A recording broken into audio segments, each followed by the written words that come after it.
Hölgyeim és uraim, jó napot kívánok! Köszönöm, hogy eljöttek erre a rendezvényre, amely a Fórum a békéért civil mozgalomnak a rendezvénye. Mint tudják, a Fórum a békéért mozgalomban civilek és nem civilek is részt vesznek, különböző ideológiai és politikai felfogású személyek és erők a közös ügyért, a békéért, azért, hogy Magyarországot ne sodorják háborúba saját szövetségesei.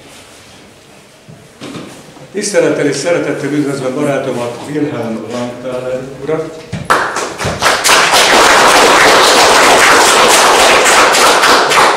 Az osztrák társadalmi koalíció a békéért és semlegességért tömörülés képviselőjét. A mai összejövetelünk célja, mint tudhatják, az, hogy megvédjük Ausztria semlegességét osztrák barátainkkal, akik hát elsősorban küzdenek érte, és igyekezzünk lépéseket tenni Magyarország semlegességének kivívása felé, legalábbis egy olyan aktív semlegességi politika folytatásáért, amely mentes a kétértelműségeitől, és egyértelműen arra vesz irányt, hogy kiegyezést hozzon létre kelet és nyugat között a kölcsönös biztonság elismerése alapján. Ez az a híres orosz követelés, amelyet még 2021. december 15-én Moszkva megfogalmazott, és a NATO, meg az Egyesült Államok hosszú, nehézkes tárgyalások után visszautasított, és nem volt hajlandó belemenni. Ezért aztán a többit ismerjük. A február 24-én kezdődött katonai beavatkozást. Osztrák barátaimmal jártam május 11-én, és Bécsben tartottuk az első megbeszélést arról, hogy hogyan lehetne összefogni konkrétan is a semlegesség megvédéséért Ausztriában és a semlegesség eléréséért Magyarországon. És elkezdtünk konkrét terveket szőni, amelyeknek a lényege az volt, a részemről legalábbis óvatosan, első lépésben ezt javasoltam, hogy kölcsönösen tájékoztassuk egymást, folytassunk civil diplomáciát. Bécsben, Budapesten keressük fel azokat a nagykövetségeket, amelyekre gondolunk, és járjunk közben, sürgessük, gyakoroljuk nyomást annak érdekében, hogy Ausztria semlegességét ne váltsák fel NATO tagsággal, a Magyarországét viszont, a magyar NATO tagságot viszont igyekezünk felváltani semlegességhez. Nem könnyű egyik sem, mert a belső és külső erők összefogásával kétségbe vonják a törekvés jogosságát, különösen nálunk, ahol saját szövetségeseink szeretnék, hogyha Magyarország nem különutas politikát folytatna, és nem békepárti lenne, hanem elkötelezné magát egyértelműen Ukrajna mellett, Oroszország mellett. Szóval nyomást gyakorolnak Ausztriára, hogy feladja semlegességét, és álljon a hárompártiak oldalára. Ez az indoka a mai találkozónknak, és szeretnénk meghallgatni osztrák barátunkat, hogy mi az ő elképzelése és javaslata annak az együttműködésnek konkrét tartalommal töltésére, amely február 24-én kezdődött köztünk egy közös közleménynek a kiadásával, amely úgy szólt első mondatában, hogy magyar és osztrák politikai és társadalmi szervezetek összefogtak Ausztria semlegességének megvédéséért és Magyarország semlegességének eléréséért. Átadom a szót Wilhelm barátomnak, tartsa meg az előadását. Köszönöm Lisztes Vince úrnak, hogy tolmácsol, angolból magyarra, mert az előadás angolul hangzik el. És Utána beszélgetés következik, az előadás tervezett időpontja 25-30 perc. Utána szabad, kötetlen beszélgetés lesz. Közéleti eseményről van szó, videó és hangfelvételek készíthetők és terjeszthetők szabadon. Korrekt kommentálás elvárattatik. Kérem, hogy hallgassák tisztelettel az előadót, és utána szünet nélkül folytatjuk majd a beszélgetést. Please. Hello, good afternoon. I'm very happy to be here, and it's not only a formula, it's by my whole heart, because I believe that our struggle is of utmost historic importance. And when I saw the existence of the group for peace and neutrality, I felt really we need to work with them. And Endre came to us, to Vienna, to get to know us, and now I'm here, and this should develop a common struggle. This is the idea. Üdvözlök mindenkit, és jó napot mindenkinek! Tiszta szívemből mondom, hogy jó itt lenni, jó volt megismerni egy ilyen csoportot Magyarországon, és jó, hogy sikerült találkoznunk.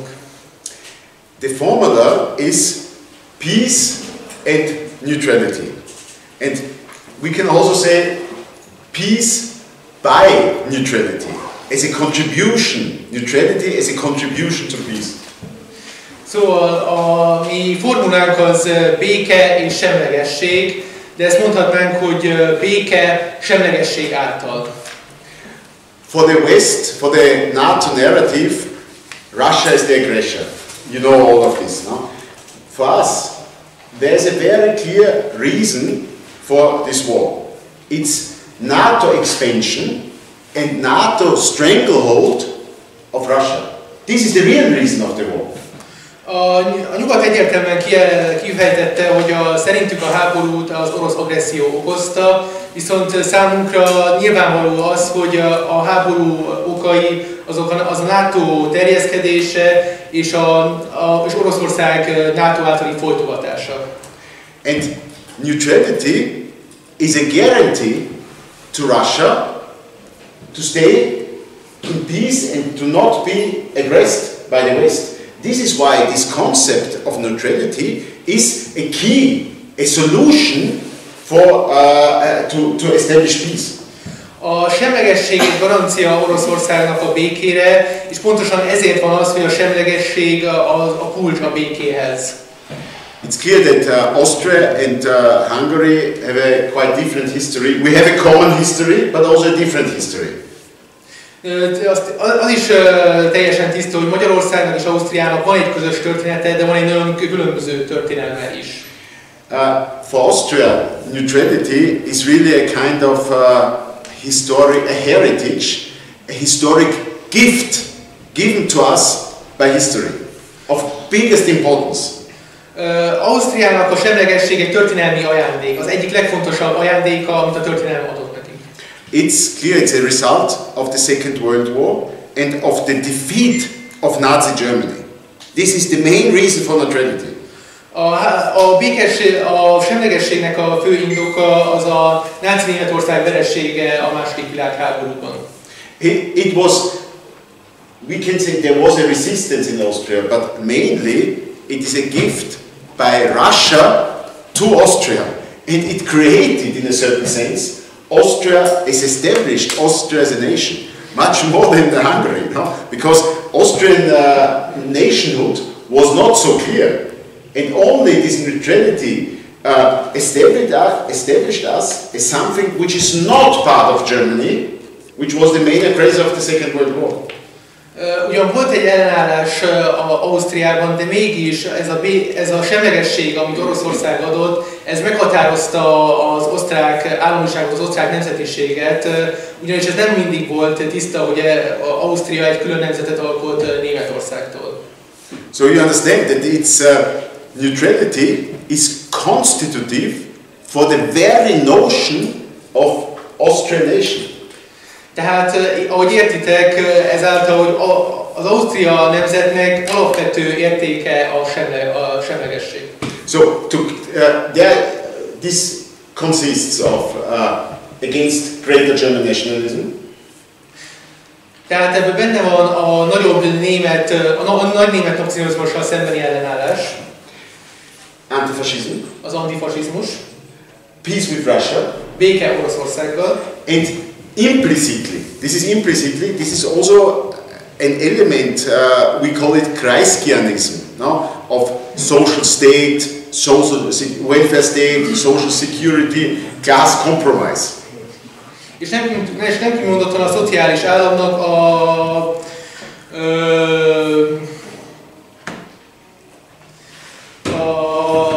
a törődő állam is ennek része. Okay, came the European Union in the late 80s, beginning of the 90s. Sorry? In the beginning of the 90s, the European Union came and wanted to eat Austria. A 90-es évek elején ugye megszületett az Európai Unió, és ezt be akarta emészteni Ausztriát. They also wanted us to push us into NATO at the time. És bele is akartak minket kényszeríteni a NATO-ban. But Austrian population, they did not want to go into NATO. De az osztrák nép nem akart a NATO-ba menni. With neutrality, in the first contract they signed, they made a kind of neutrality exclusion, that we maintain neutrality or despite joining the European Union. Így az első szerződésben, amit alá is írtunk, ebbe belefoglalták azt, hogy megtartjuk a semlegességünket annak ellenére is, hogy az Európai Unióba csatlakozunk. This was to cheat people, because later, some years later, they dismissed this clause. This was gone. But to convince people to go into the union, because if you are in this union, you cannot be any more neutral. This is a lie. Ezzel átverték az embereket, ugyanis később ezt a klauzulát eltüntették. Tehát ezt csak arra használták fel, hogy az embereket rávegyék arra, hogy csatlakozzanak az Európai Unióhoz, de nem arra, hogy a semlegességet megtartsák. And since that time, our political, military, economic elites, they do whatever they can to dismantle neutrality. They try whatever they can, but they did not succeed. És azóta a politikai, katonai és gazdasági elit mindent megpróbált azért, hogy ezt a semlegességet végleg megszüntesse, de eddig nem sikerült. When the escalation of, because this war started in 2014, but when the escalation started on 24th of February of 2022, you know, there was all this propaganda, Russia, aggressor, is the aggressor nation, and so on and so on. The result of it was that support for neutrality grew again. It was not diminishing, but it was growing again, because people understood that neutrality is a means to stay outside the war. És amikor ez a 2014-ben kezdődött háború 2022. február 24-én kiterjeszkedett, akkor szintén megindult egy propaganda Ausztriában is a semlegesség ellen, az oroszok ellen, viszont a semlegesség támogatása pont, hogy nőtt Ausztriában ez alatt az idő alatt. Some polls at the time said before the escalation there were about 2/3 of the population in full support of neutrality. Now it should stand at 90%. That means that we won about 25 points. This is a huge political success for us. A háború előtt a felmérések körülbelül azt mutatták, hogy a népesség 2/3 támogatja a semlegességet. Most ez valahol a 90%-nál áll, így ez a durván 25%-i növekedés, ez egy hatalmas siker számunkra. The big problem we have is, we have a big majority with us in society, but passivity, people are passive. This is the problem. We feel that we have a background, but they don't take to the street. This is the situation. Tehát tudjuk, hogy van egy nagy támogatásunk, de hogy az emberek csendesek, az emberek nem vonulnak ki az utcára, és ez a nagy problémánk. Yesterday afternoon we had a protest activity at the presidential palace. Tegnap délután volt egy tüntetésünk az elnöki palotánál. Because the president, which is from the Green Party, used to be peace, blah, blah, blah, blah. Now he wants to send Austrian soldiers to Ukraine to demine. No, it's not possible according to neutrality. Mivel a zöld párti elnök, aki eddig a békéért állt ki, de most már katonákat küldene Ukrajnába. Fact is also that the political system, they don't dare to go so far because they know that if they do this, they will have a political problem because people will not support this. So already the chancellor said we will not do this. But we took to the street to make it clear we are against this. Take care, we will fight. Most tudjuk, hogy politikailag ez nem lehetséges, hogy katonákat küldjenek, viszont mi mégis fontosnak éreztük azt, hogy kimenjünk az utcára, és ezt hangosan ki is jelentsük, hogy igen, itt semlegesség van.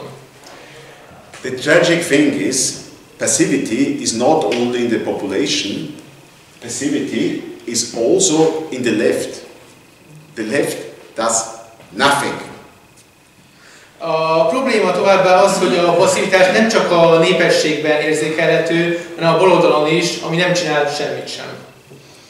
And we have a kind of similarity with Hungary in the sense that here your Prime Minister, Orbán, is at least putting a frame on the war drive, a break.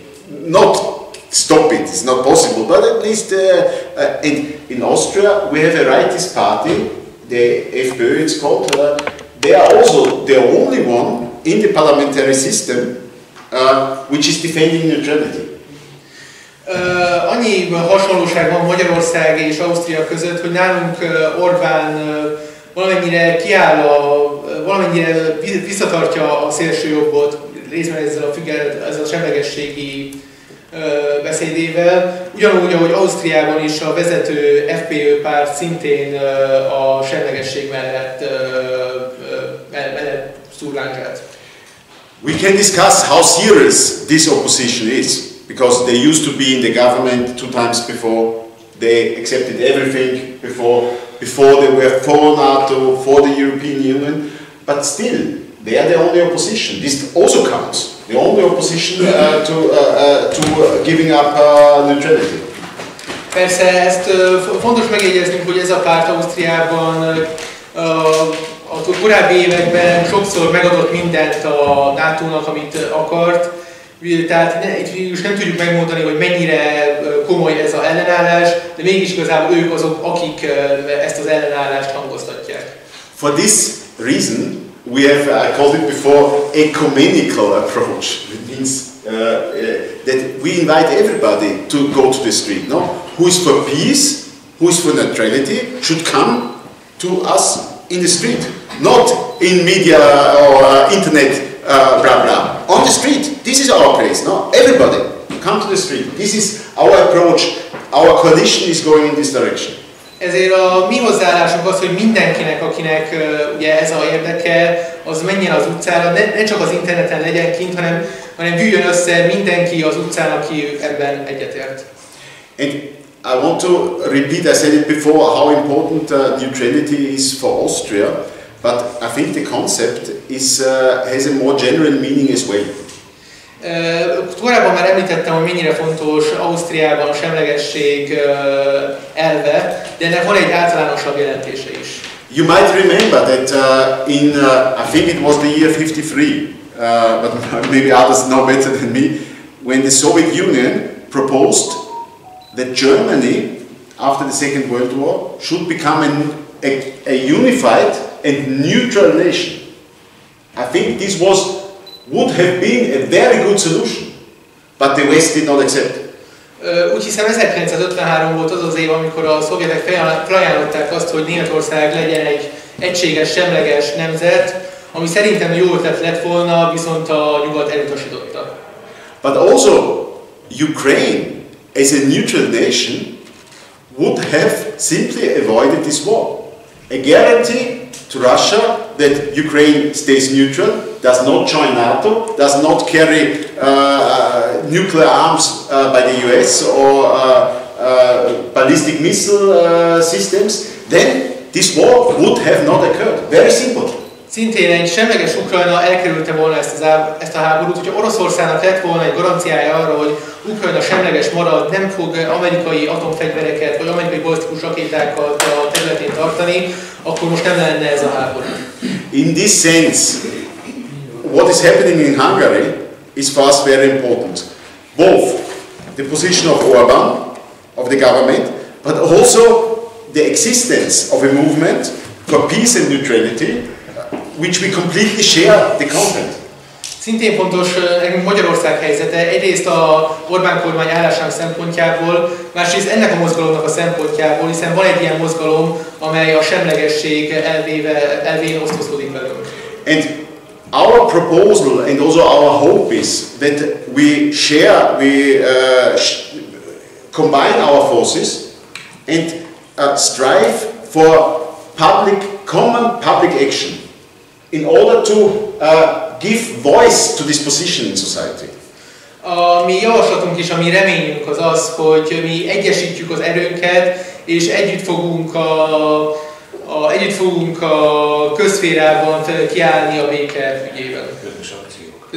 And we know there's a contradiction. We have a big majority with us, but we are small groups. Okay, this is the situation.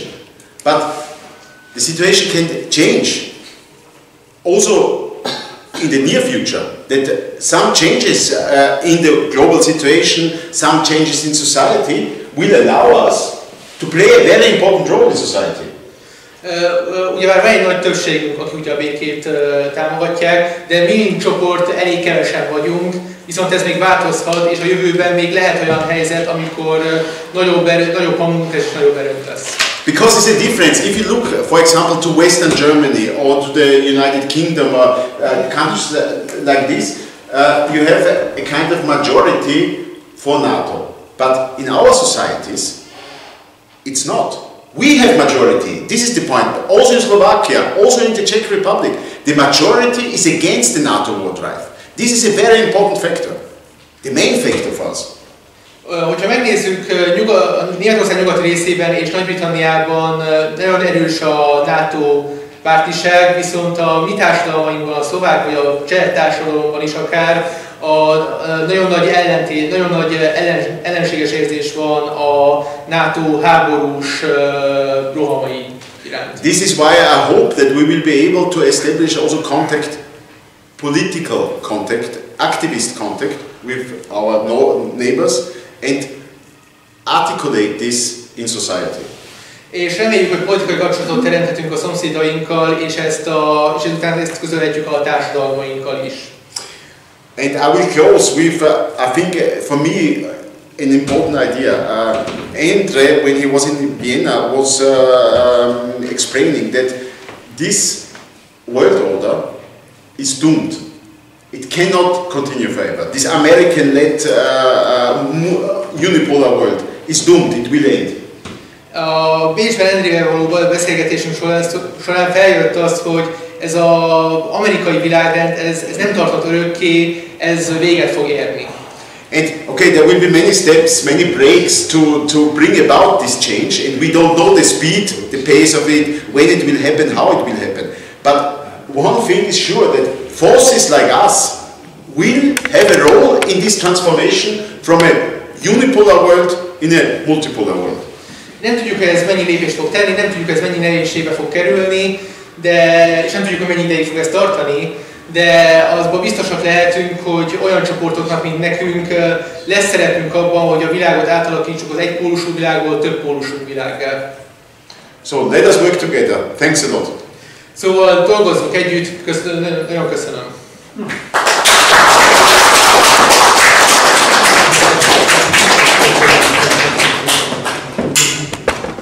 Tessék, kérdések következnek, és úgy gondolom, hogy arra kellene központosítanunk, hogy akkor stodjélatjuk a mézt, németül, és mit tegyünk akkor közösen. Károly bácsi. Köszönöm szépen a lehetőséget. Magyarul fogok mondani, de utána angolul tudunk egy jó beszélni. Tehát, röviden most itt, tehát egy-ketten talán ismernek, hogy voltam én régen meg most. Azt mondanám, hogy újságíró vagyok, aki ebben a témában egyrészt ír a magyar lapokban, tehát a Magyar Nemzetben, a Magyar Hírlapban. Pont van egy sorozatom a NATO-ról, meg most megállok, hogy esetleg fordítsak.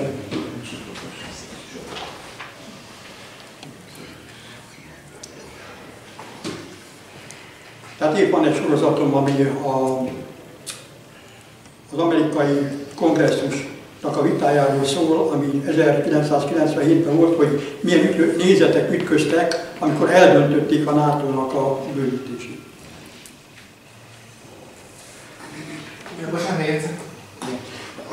I have a series in several Hungarian newspapers. One of them is a so-called Magyar Hírlap, Hungarian, I don't know which is in English. And in this series, I work up what happened in the American Senate in 1997 when there was a debate about the enlargement of the NATO. And time to time, every week or every second week, I publish an article about it. But it is only to introduce myself. So I am a journalist who I write. But on the other hand, we have a small group of journalists here in Hungary who also want to have such kind of policies, you know, and we want to outreach to foreign countries, especially we are looking for foreign connection to so-called alternative media, because the mainstream media says what is in the mainstream, but there are a wide network of so-called alternative media, and we should like to develop connections and mutually, first of all, only to know about each other, to meet personally each other, and then to change information. For instance, you initiate about this neutrality. I have a connection to Scandinavian, to a Swedish alternative media paper, internet paper, and I translated it into English and I sent it them, and they published it. So I mean that my imagination is that we have to develop this kind of connections, these kind of networks, and to tell as many times to the people that there are alternatives to the mainstream way of thinking. And if you would have time after this meeting, probably with a smaller group we can come together and to discuss what can we do together. Thank you. Sorry.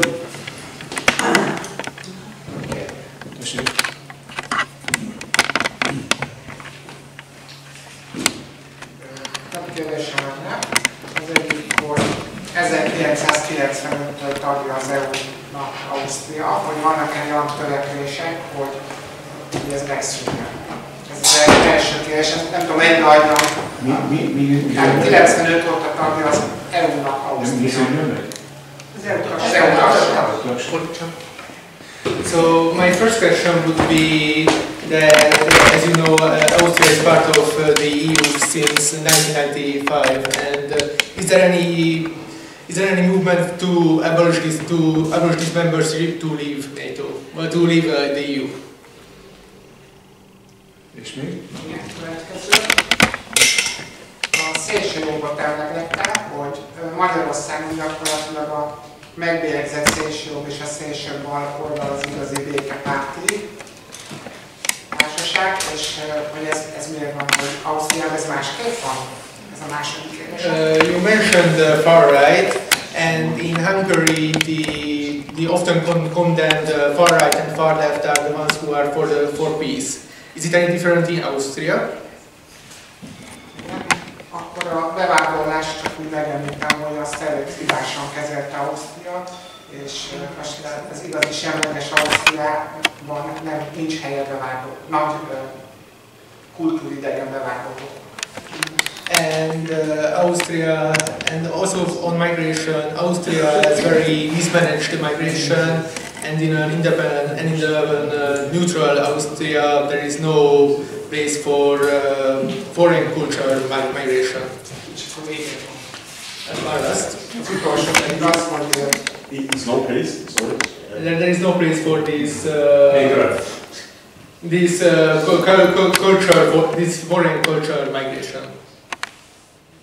Igen, és a utolsó az meg egy több létrehozással lehetséges-e, Ausztria, Svájc, Liechtenstein, és esetleg még oda törekvő országok között, tehát egy tömböt alkotni a semleges országnak, vagy a leendő semleges országnak.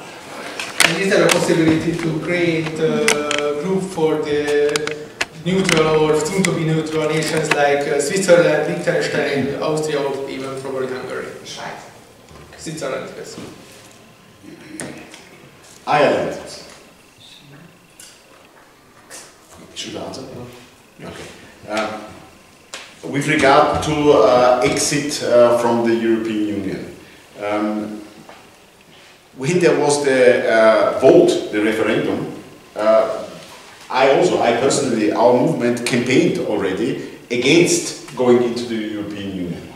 And also at the time there were some right-wing forces also against the European Union.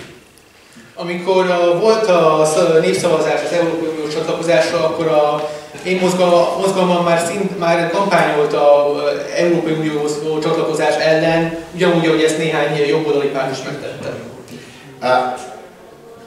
Our movement was always for the exit from the European Union, but to be honest, public campaigning for this was not possible. It was possible, but it was very isolated. It's only now, after 25 years with the financial crisis, with a series of crises, that public awareness is stronger. But I believe still that it's not possible to have this as a main campaign.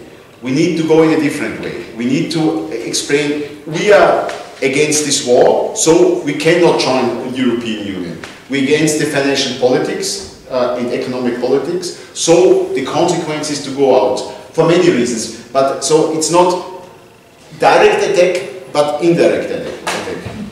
Szóval a mozgalmunk már egy hosszú ideje a uniós csatlakozás ellen volt, viszont erre akkoriban nem volt lehetőség, vagyis nagyon izoláltan tudtunk ezzel kampányolni. Manapság már valamivel az embereknek a különböző válságoknak köszönhetően nagyobb felfogása van a kérdésről, de még mindig egy indirekt támadás sokkal hatékonyabb, mint például, hogy a háború ellen vagyunk és ezért kell az EU-tól elmozdulnunk, vagy hogy az EU gazdasági politikájával szemben állunk és ezért kell az EU-tól elmozdulnunk. And then it's a trap. You should not go in a trap. You say far left and far right is for peace.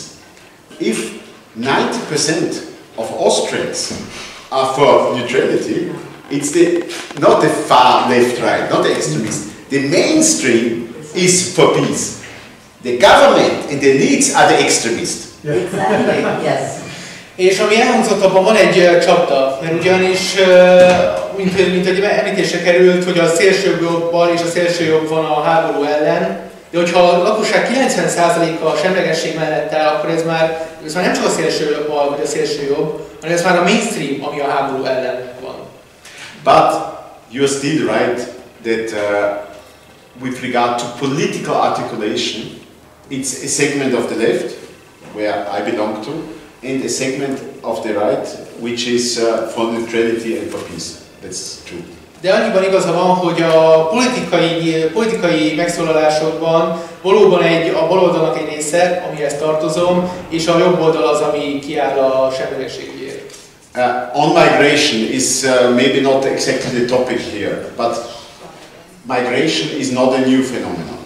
It's a phenomenon which is 60 years or 70 years old, in Austria at least.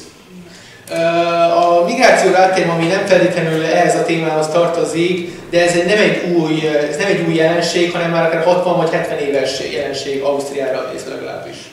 Turkish are in the fourth generation, no?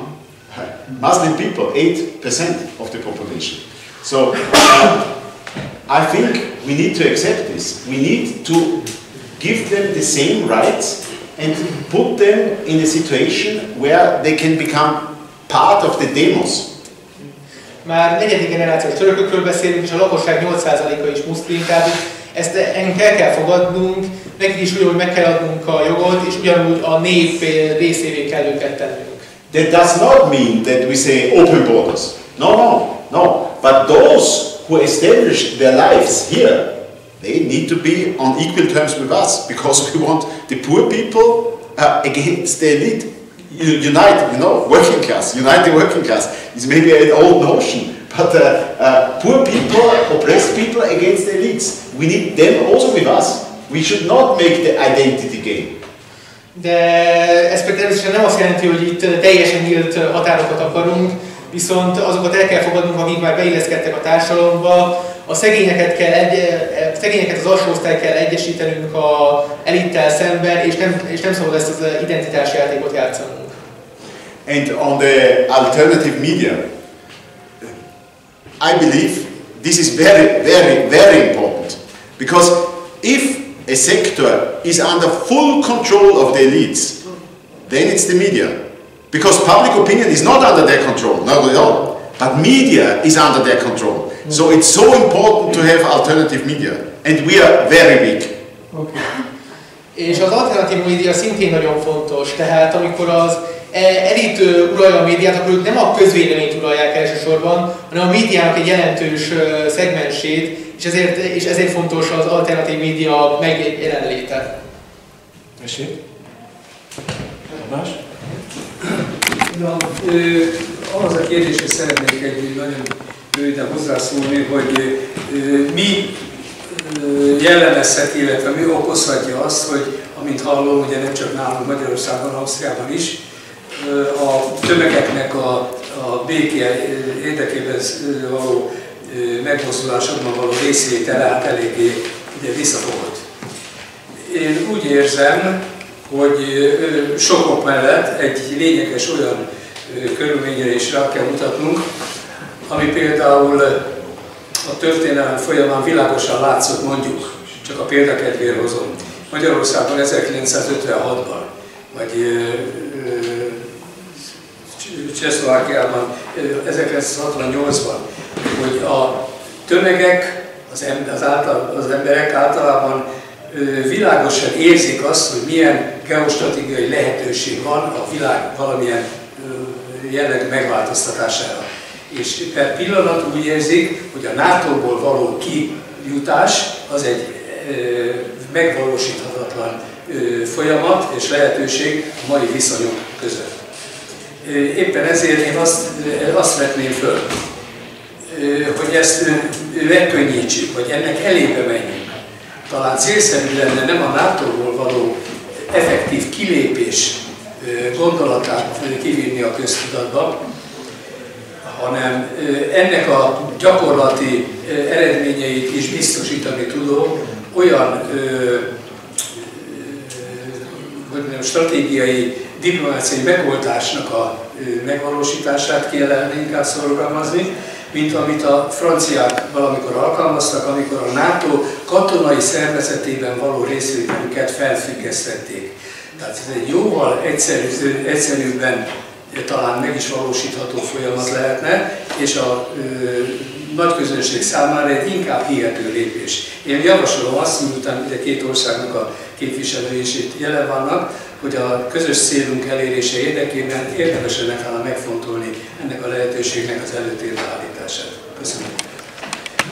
So I would like to add to the topic of why there is so little political movement regarding neutrality.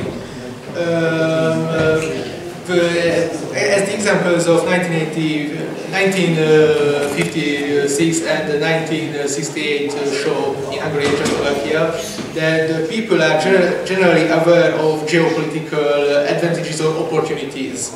And nowadays they are probably aware that leaving NATO is simply not a possibility.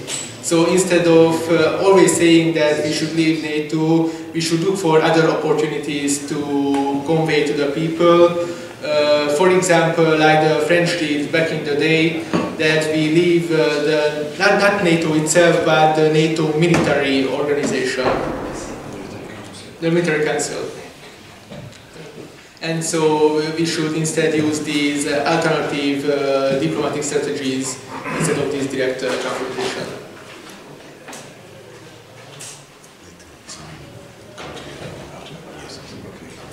Még jön kérdés, utána összefoglalva válaszol majd. Attila? Rogány Orbán Attila vagyok, és 35 éves külügyminisztériumi múlt után bátorkodnék felszólalni, amiből 10 év eltelt speciális elemzői státusz van. Ezt azért kell hangsúlyoznom, mert bizonyos külügyi diplomáciai háttérrel az osztrák kolléga nem számolt. Az egyik az, hogy ugye Ausztria néphatalmi megszállott státuszban volt 1955-ig, amikor a megszálló győztes hatalmak kivonultak, és hát született egy örökös semlegességi nyilatkozat, de az ENSZ alapító okmányának 106.-107. pontjában benne van, hogy amikor eléggé homályos megfogalmazásban, hogyha valaki olyan lépést tesz, amely fenyegeti a második világháború után létrejött határok és viszonyok rendszerét, akkor a győztes hatalmak bármelyike előzetes bejelentés nélkül léphet. Ez annyit jelent, hogyha Ausztria nem tartaná magát a semleges státuszhoz, bármilyen oknál fogva, Oroszország, amely bevallottan és diplomáciailag lefedve, mondjuk így, vagy igazolva, a Szovjetunió teljes jogú és értékű örökösségnek vallja magát. Szóval a szovjet csapatok örökségében az orosz katonai erő azonnal bevonulhatna az annak idején szovjet megszállás alatt lévő ausztriai területek. Azonnal. Nem is kell előre üzenni semmit. Be kell menni, utólagosan van joga tájékoztatni. Ez szerintem egy óriási diplomáciai és politikai hiba volt, de ez van az ENSZ alapító okmányának 106-os, 107-es pontjában. Ez nagyon-nagyon fontos. Tehát korán sincs olyan szabad játéktér, hogy majd megszavazzuk. Arról szavaznak, kedves kollégám, és én értem 4,5 évet Bécsben, tudom, miről beszélek, és értem az osztrákot is, vagy a németet, és kicsit bánt, hogy itt angol a tárgyalási nyelv, és ön is ezt elfogadta, mint osztrák, de ez az én magán lelki probléma. Az igazi probléma az, hogy tudunk mi együttműködni Rudolf Steiner szellemében, aki 1917-ben, és ez nem tegnap volt, 1917-ben úgy fogalmazott, hogy a tudati lélek felébresztése majd 3 állam, Svájc, Ausztria és Magyarország feladata lesz. Nyilván, hogy 1917-ben, amikor ő Magyarországot említette, akkor a Magyar Királyságot említette, a teljes államterületével, benne természetszerűleg Horvátországban, azaz, hogy a 325 000 négyzetkilométeres területre gondolok. És nekünk azért ezt elő kéne venni a raktárból, ha szabad így fogalmazni, hogy vannak ilyen szellemi elők. Rudolf Steiner, sokan vitáznak, kérem, Murat királyon született, magyar iskolába járt, és akkor nem is akarom tovább folytatni. Ismerte ugyanúgy a németes gondolkodást, a német nyelvet, mint hogy a magyart ismerte. És ez is egy nagyon jó közös kultúralap arra, hogy ebbe az irányba együtt dolgozunk, Svájccal együtt. És nekem van egy álmom, ahogy Kohl kancellárnak is volt egy álma, mert másoknak is a történelemben. Kohl álma az volt, hogy békésen egyesíti Kelet- és Nyugat-Németországot, NSK-t és NDK-t. Nekem pedig az álmom, hogy egy semleges fektetett T-betűt kéne létrehozni, viszintesen Svájc, Ausztria, Magyarország a történelmi határokkal, és északra Lengyelország, délre egészen az Égély-tengerig. És ha volna egy ilyen fektetett T-betű ebben a térségben, soha többé nem lehetne háborúzni Európában. Ez az én szellemi hozzájárulásom. Köszönöm. So,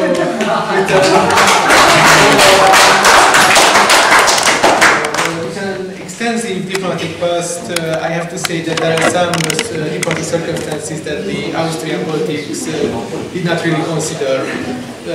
For example, when after the foreign powers occupied Austria after the Second World War, and due to the foundational document of the UN, Austria simply cannot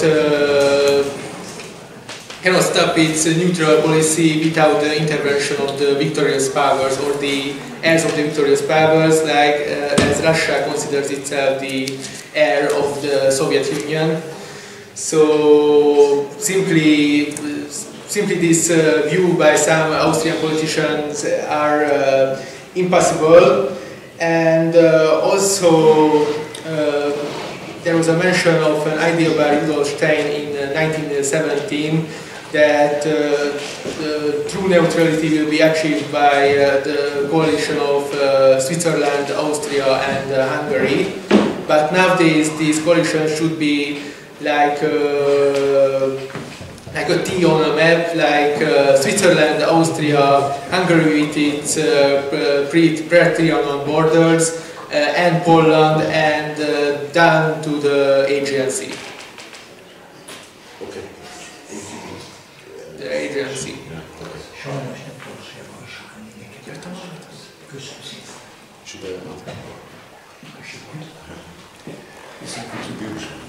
Ja, maar dat is zeker. Dat is vet. Ja.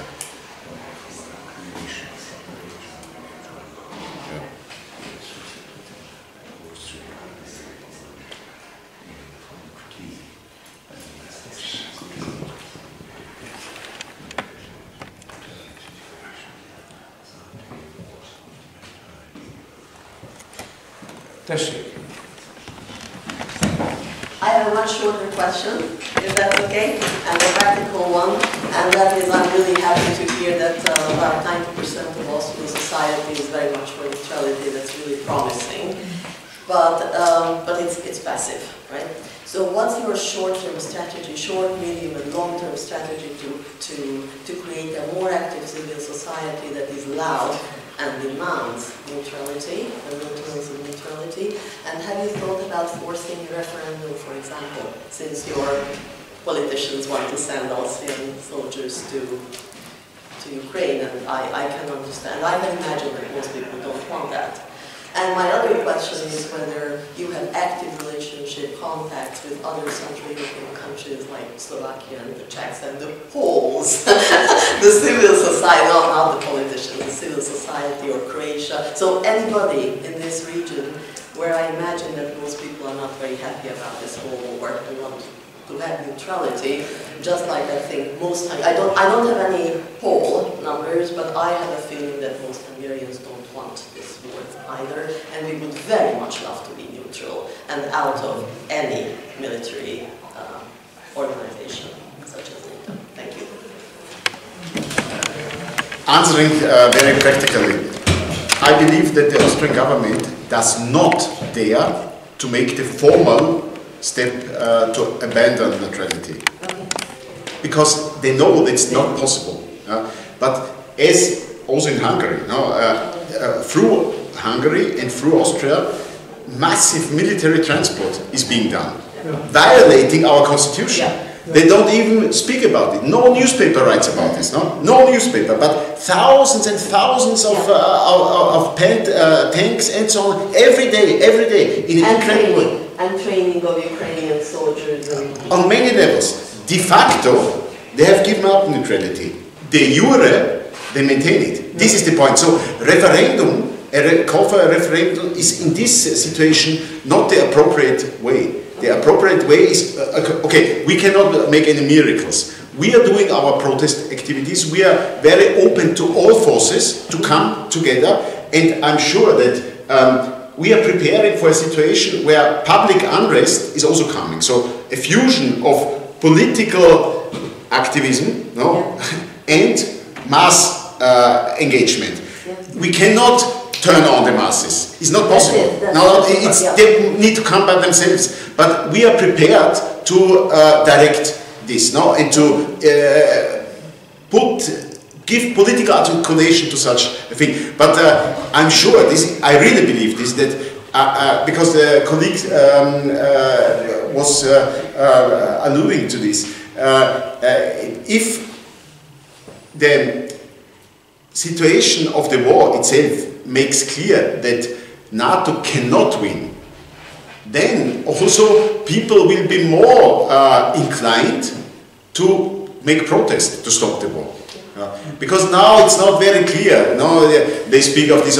Okay, it's becoming clearer and clearer. But I'm sure that our possibilities to make public pressure will grow in the future. But some patience is also necessary. No? Sure.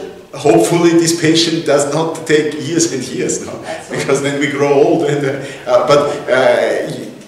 And, future will bring some possibilities. Okay. On the European zone of the context. Yes, the context. Also together with Indre, we have been focusing mainly on Slovakia and also the Czech Republic, because they are, according to polls in Slovakia, the anti-NATO feeling is the strongest across Europe. No? But the disproportion to political articulation is like in Austria, or even worse. No? There's the Smear party. Okay, we try to, but we are a small group. They are parliamentary. It's difficult. No? So what we're searching for is to establish contact with the activist, and the activist should then also connect to the political system of the country. No? This is what we are trying, and we invite also you to do this together, to go there, to discuss with people, but it was not very successful. Right. In the Czech Republic, there's a coalition by, I forgot now the name, which also was, have been part of these big demonstrations. But also there, you have the political layer, the left-wing political layer tend towards opportunism, in the sense that they try to take too much distance towards Russia. Also in the Czech Republic I saw this, no? That they hope by adapting to public opinion they can grow influence. I don't believe that it will work, because the normal people, they anyway understand that NATO is the reason for this war. No? But they don't see the difference between popular opinion and published opinion, because the adaptation is towards the media and not towards the people. Or they are scared. Also there could be a factor. But still, you need to go there, you need to look, to discuss, then you will find the people with whom you can cooperate. Right. Thank you. This is what we try to do, and we can do together. About the European neutral zone, I think it's an important thing. I do agree to this, but I feel that the countries most ready for this are those four, no? Hungary, Czech Republic, and Slovakia and Austria. Because Swiss neutrality stems from a different historic environment. It's towards French dominance in Europe and defeat of France and so on. While our neutrality is, we want peace with Russia. And it's a good relation with Russia. This is our neutrality, no? Historically. So this is, and with Poland, I have not so many hopes that there are forces, there might be some, but I didn't see much in Poland. Ezt tolmács, kérem, tolmácsolja, itt azért vannak emberek itt. Elnézést, ha németül vagy oroszul vagy spanyol mondja, semmi gondom nincsen. Rendben, tehát a kettő kérdés az arról szólt, hogy ugyebár említettük az embereknek a passzivitását, és hogy van-e valamilyen rövid vagy középtávú terve a mozgalomnak arra, hogy ezt a passzivitásból az embereket rávegye, hogy lépjenek ki, illetve hogy akarnak-e valamilyen népszavazást tartani a semlegesség kérdéséről, például annak a tekintetében, hogy a politikai vezetők egy része katonákat küldenek Ukrajnában. A második kérdés pedig arról szólt, hogy milyen közép-európai kapcsolatokat ápol ez a mozgalom különböző békepárti szervezetekkel. A válaszok a kettő kérdése az most sorrendben haladva. Az elsőnél arról szólt, hogy alapvetően a politikai elit de jure, tehát kimondottan nem hajlandó az a függetlenséget feladni, annak ellenére, hogy de facto ezt azért megszegi azzal, hogy különböző katonai szállítmányok mennek át az ország területén. Tehát ebből a szempontból olyasmit csinálni, mint hogy egy népszavazást tartani nem egy előnyös, vagy nem is egy lehetséges dolog. Alapvetően itt a fő célunk az egyszerűen a türelem, ugyanis a háborús helyzet változásával, hogyha a NATO által támogatott Ukrajna egyre rosszabbul fog állni, akkor a nép is, önmaga is egyre komolyabb és egyre erőteljesebb és egyre hatásosabb véleményt fog kialakítani a háborúval szemben. Nyilván nem addig leszünk türelmesek, amíg szépen megöregszünk, hanem azért ezt is mérték kell, de alapvetően itt a türelem a legfontosabb. A kapcsolatokra áttérve alapvetően Endrével az osztrákok elsősorban Csehországra és Szlovákiára összpontosítottak, és itt is alapvetően például Csehországban észrevették a baloldalnak ezt a nagyon opportunista hozzáállását azzal kapcsolatban, hogy Oroszországgal szemben egy nagyon távoli kapcsolatot tartanak, és nem akarják azt, semmiféleképpen nem akarják azt, hogy ez velük őket azonosítsák. Tehát elsősorban ezekben az országokban is különböző civil szerveződésekkel akarnak együttműködni a béke ügyében. És azt is azért meg kell érteni, hogy alapvetően a 4 ország, ahol ennek a semlegességi tervet el lehet érni, az valóban Szlovákia, Csehország, Ausztria és Magyarország. Ugyanis Svájcán alapvetően a semlegesség az a franciákkal szemben jött létre, tehát nekik ez a semlegességi történelmük nem egy oroszokkal szembeni semlegesség történet, míg ugye Ausztriánál pont, hogy azért jött létre ez a semlegesség, hogy az orosz érdekeket ne sértsék meg. Ugyanúgy Lengyelország is egy elég nehéz kérdés ebben a ügyben, tehát ott is semlegességet elég nehéz elhozni.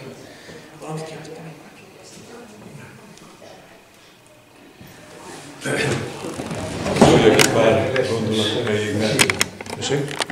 Csak megköszöntem. Néhány gondolathoz szeretnék hozzáfűzni, egy tulajdonképpen válaszkérdés az itt felvetődő.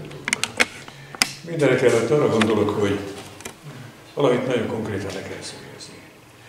Minden mozgalomnak, mint amilyen az osztrák koalíció békéért és a semlegességért, vagy a Fórum a békéért magyar összefogás, a saját nemzeti területén kell megvívni a harcát. Ez alól nincs kivétel, senki se tudja másik helyet elvégezni, azt, ami neki otthon kell elvégeznie. Ebből kiindulva, itt 2 ország egy olyan törekvésben találkozik, a semlegesség iránti igényben, amely közös nemzeti talajról fogalmazódik meg. Ausztria védi, helyesebben az ő mozgalmuk védi az osztrák semlegességet, nem akar lemondani róla. Mi pedig szeretnénk elérni. Ez nem lehet voluntarista módszerrel elérni. Megvédeni lehet, de elérni úgy, hogy közben az ember a NATO tagja, és tudjuk, hogy milyen veszély fenyegeti, hogyha megpróbál egy kissé nagyobbat lépni annál, mint amennyi megengedett. Talán emlékeznek még régebről a korlátozott szuverenitás elméletére. Hát ez itt elemi erővel köszön vissza. Csak egy másik reláció. Tehát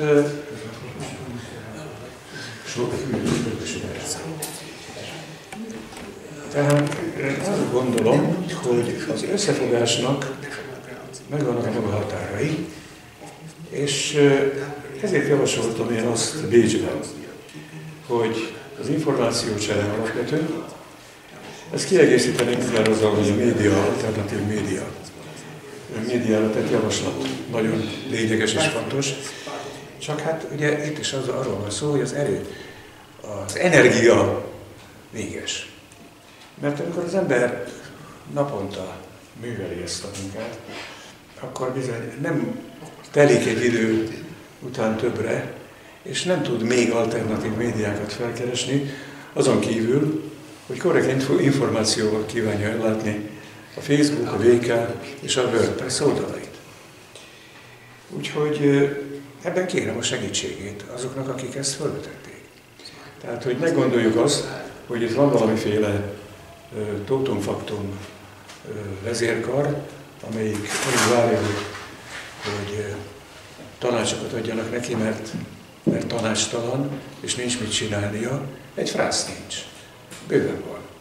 Éppen az kell, hogy mások is bekapcsolódjanak és csinálják a dolgokat. Örülök, hogy ismét látom és után. És én arra gondolok, hogy a civil diplomáciát velük közösen meg kellene lépnünk.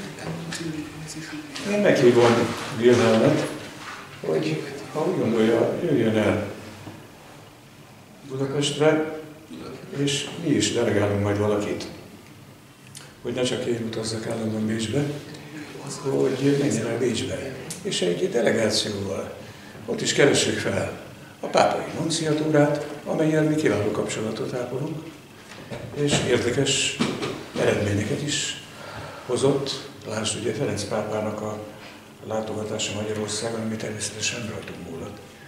De hogy ide jött, nem pedig Lengyelországban, amely sokkal inkább katolikus vallású ország, csak éppen orosz ellenes. Mondhatnám azt is, hogy ez egy enyhe kifejezés. Olyan a katolicizmusok olyan orosz gyűlölettel átítatott, ami elképesztő. De ő ide jött, nem pedig oda ment. Ezt akarta ő erősíteni, amit mi csináltunk. Nem mint magyar békekör vagy magyar békefó, hanem mint magyar kormány. Magyarország. Hogy egyértelműen békepárti. Mert ezt kétségbe vonni Orbánékon nem lehet. Békét akarnak ők is. Csak közben ugye tingli-tengli, kállai kettősök és egyébek, mert kínjukban is, meg hát ugye azért a szívük a NATO-hoz húz. Nem mernek tovább menni. Ezért is sürgetjük mi. És ez itt a lényeg. Magyarország semleges nem lehet pillanatnyilag. Mert ahogy múltkor itt ugyanebben a teremben Földi László fogalmazott, elhúznák rajta a bort. Ugye? Ő úgy fogalmazott, hogy példát statuálnának Magyarországgal szemben, hogy aztán mit értett rajta, mint ugye egykori hírszerző főnök, nehéz megmondani, de hát nyilván benne volt az egy logikájában az is, hogy a országot meg is lehet szállni. Hát ilyen már volt a történelemben. Hogy megakadályozzák ugye a kiugrását. Hát velünk is megtették ezt a nácik. Úgyhogy vannak itt korlátok, amit tudomásul kell venni, és ennek megfelelően követni, amit lehet. De hogy lehet csinálni, ilyen körülmények között is, az biztos.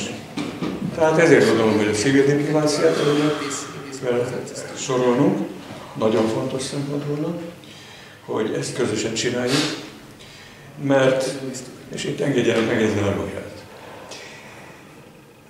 Jövő hét végén Bécsben nem találják, hanem teljesen függetlenül egy nemzetközi békeiroda nevű IPB nevű szervezet békecsúcsot tart. És engem is meghívtak, itt a Magyar Békefő elnökét, hogy menjek el és mondjam el a véleményemet. Előzetesen elkészítettek egy záró nyilatkozatot, amely azzal kezdődik, nem akarok fülenteni, we condemn the illegal Russian invasion in Ukraine. Vagyis mi elítéljük Oroszország illegális invázióját Ukrajnában. Kérem ebből kiindulni, hogy valaki úgy akar békét teremteni, vagy fegyvernyugvást elérni, hogy a másikat, hogy az egyik valakit elítél. Igen, nehéz elképzelni. És ők a civil diplomáciájukat, a amit mi már 2014 óta folytatunk, sőt 2008 óta. Ők erre akarják alapozni. Hát ki fog velük szolgálni? A NATO. De hát hol van itt a béke? Hol van itt a közvetítői lehetőség? Hol van itt az, hogy valamit ki tudunk hozni magunkból, mint civil erők? Mert ha elmegyünk mi a pápai nunciatúrára, vagy bárki máshoz, és azt mondjuk, hogy kérem szépen, tessék tudomásul venni, hogy a biztonság egy és oszthatatlan. Senki nem szabadolhatja a maga biztonságát mások kárára. Ha ezt elfogadjuk, ott van a kiegyezés alapja. Ha nem fogadjuk el, képtelenség tovább lépni. Na, de kit ítélek itt el? Azt az Oroszországot, amelyik ezt követeli? Hát hogy? Hát azért megyünk el Bécsbe, hogy elmondjuk, hogy nekünk más a véleményünk, és hogy ne tessék azt hinni, hogy ebből valamiféle tartós béke származhat, mert hogyha mi csak azt akarjuk, hogy ha nem is direkt, de indirekt módon egy Pax Americana létesüljön itt Európában, akkor ennek a béke látja a kárát. Mert nem lesz tartós. Úgyhogy itt lehet álmodozni semleges övezetekről, megjelölni vertikális, meg horizontális zónákat. Egy biztos, hogy ami Ukrajnában történik, annak közvetlen kihatása lesz a semlegességi gondolkodás éleződésére itt Kelet-Európában. Mert a harctéren fog eldőlni, hogy mi lesz ennek a következménye errefelé. Tehát ne tessék elfelejteni, hogy a december 21-i orosz követelések, a 15-i orosz követelések egyik az volt, most summázva a dolgot, hogy a NATO-nak vissza kell vonulnia eredeti határaira. Ki kell ürítenie a NATO infrastruktúrát a volt szocialista országokból, mindenkelőtt ugye Ukrajnában a Szovjetunió része volt, és akkor megyünk tovább. Hiszen az NDK-ban ezért vonulhatott be, és vonhatta be a NATO vonalaihoz. Igen. Ez volt a feltétel. Tehát, hogyha mi nem akarunk túl messzire visszamenni, hanem Máltát ismerve, feltételezve az máltai megállapodásnak, a szóbeli megállapodásnak az ismeretét, azt mondjuk, hogy kérem szépen, itt visszaéltek a jó hiszeműséggel. Visszaéltek az erőviszonyok pillanatnyi alakulását. És úgy gondolták, hogy most már tényleg, ahogy Fukushima fogalmazott, véget ért a történelem. És éljen a kapitalizmus, és megszületett a végcél, és nincs tovább, akkor ez egy óriási tévedés. Óriási tévedés, amiben nekünk az a feladatunk, hogy elősegítsük egy olyan világnak a létrejöttét, amely nem katonai törvényre gondolkodik. Mi a Varsói Szerződésből nem kiléptünk, hanem megszűnt, és közben átmentünk egy másik oldalra, amely úgy gondolja magáról, hogy majd ő fogja diktálni a világ sorsát és ütemét. Ez nem megy. Nekünk valóban azhoz fűződik itt és most érdekünk, hogy egy semleges politikát folytasson ez a kormány, mégpedig egyértelműen, ne tévedjen, akkor is, hogyha nem a semlegesség, nem tudja elérni a semlegességet, meg talán nem is elérni. És a következő pillanatban pedig másokkal összefogva megpróbáljuk ezt úgy eljeszteni, ahogy Wilhelm is elmondta. Én úgy gondolom, hogy a közös akciók sem szünetelhetnek. Mi, és erről kérem, hogy ezt konkrétan mondja Wilhelm barátunknak. Tehát mi tervezünk ugye köztudott egy felhívás alapján egy remélhetőleg tömegmegmozdulás. Itt Budapesten. Aminek az volna a célja, hogy közösen fellépjenek különböző társadalmi és politikai erők Magyarország békéjének, védelmében, azért, hogy ne sodorják háborúba a NATO partnereit. Én úgy gondolom, hogy itt szólni kell és lehet ezekről a dolgokról, a semlegességi iránti igényről, és szeretném ezennel meghívni Wilhelmet, hogy jöjjön el, és ő is mondjon beszélni. Remélem, hogy ezzel társaim egyet értenek, mint ahogy természetesen a magunk részéről is felajánljuk, hogyha van rá igény, hogy ebben segítünk. Tehát a kölcsönös segítség elemét szeretném belevinni ebbe a kapcsolatba, mert így léphetünk talán tovább. Ismétlem, egyikünk sem tudja a másik helyett megoldani a hazai dolgait. Ez képtelenség, összefogni tudunk. A béke mozgalom olyan állapotban van, amilyenben se széri, se száma. Mindenki csinál magának valamit, és kikiáltja a mozgalomnak. De Isten igazából kevesen foglalkoznak azzal, hogy milyen békét akarnak. Miben látják? A tisztességes megoldást. Ne felejtsük, és ez talán meghaladja a mi itteni beszélgetésünk témáját. Másfél évvel ezelőtt, vagy talán annyi sincs, ugye ennek az épületnek egy másik termében Oroszország nagykövetét láttuk vendég. Ő mondott egy nagyon érdekes dolgot. Az ukrajnai konfliktus katalizátora egy világméretű változásnak. Ami Oroszország és sok más olyan ország érdekében áll, amely azt akarja, hogy az egypólusú világrend megszűnjön, helyette egy multipoláris világrend jöjjön létre, amely az egyenjogúságon, a kölcsönös tiszteleten és a békés együttműködésen alapul. Ez a célja Moszkvának. Én úgy gondolom, hogy a következő időszakban számos olyan fejleményben lesz még részünk, amely fel fogja erősíteni a volt szocialista országok, jelenleg NATO tagok semlegességi igényét. Azért Oroszország nem fog lemondani azokról a céljairól, amelyeket kitűzött. Részben Ukrajnának, Ukrajna szempontjából, részben pedig az európai biztonsági rendszer újraalkotása szempontjából. Ukrajnát illetően ezt úgy hívják, hogy nácitonítás, demilitarizálás és semlegesítés. Az európai biztonság szempontjából pedig a biztonság kölcsönös megteremtését. Tehát egy olyan új architektúrát, amelyben senki sem szavatolhatja saját biztonságát a másiknak. Elnézést, hogy egy kis hosszabban voltam, de úgy éreztem, hogy itt meg kell adni talán a magyar törekvés célját és lényegét. Ezt mi tovább kell, hogy keressük a továbbiakban, és tényleg konkrét tartalommal megtölteni, mert hiszen ez másképpen nem megy.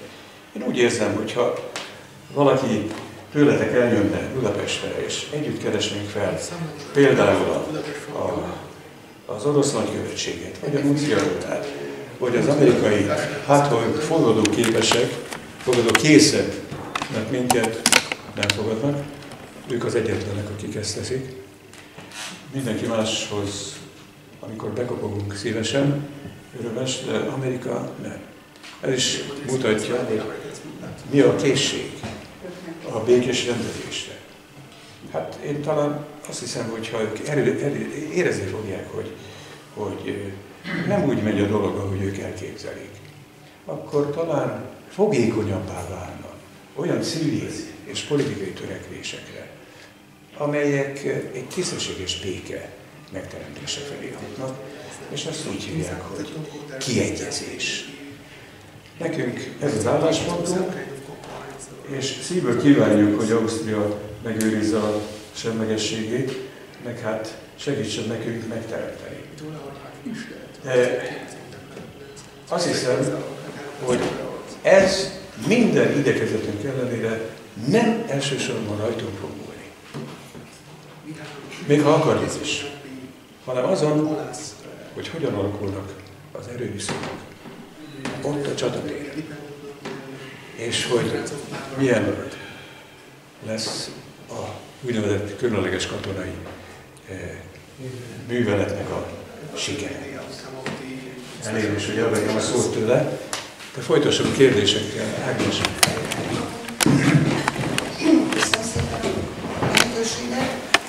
Ura Világi vagyok a Nemzeti Egyesítő Mozgalom nevében, és szeretném megkérdezni, hogy kint Ausztriában mennyire tudnak ideológiákon és pártokon átlépve összefogni a jobb és baloldali mozgalmak és különböző szervezetek, tehát a két szélsőtől, mert nálunk éppen tehát ez alakul. Nehezen, döcögősen, de úgy néz ki, hogy át fogunk tudni lépni ezeken a ideológiai vonulatokon, hogy ez kint úgy sikerül, hogy alakul.